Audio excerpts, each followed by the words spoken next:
হ্যাঁ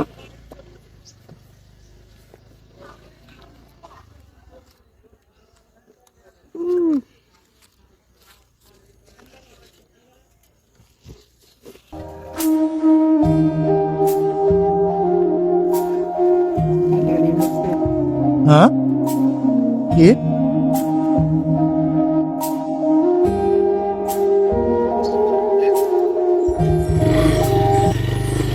তো এই ছেলেটা কিন্তু আমাদের এই নিগরহাটা মোড়ে বসে থাকে, প্রতিদিনই দেখি।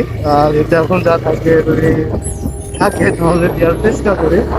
তো আপনারা যারা যারা প্যারের সাথে আসবেন, বুঝতে আসবেন বয়ফ্রেন্ডের সাথে, বয়ফ্রেন্ডের যে খাম করবেন 1,000 2,000 3,000 টাকা, সেখান থেকে 10 টাকা বাঁচিয়ে দিয়ে দেখেন।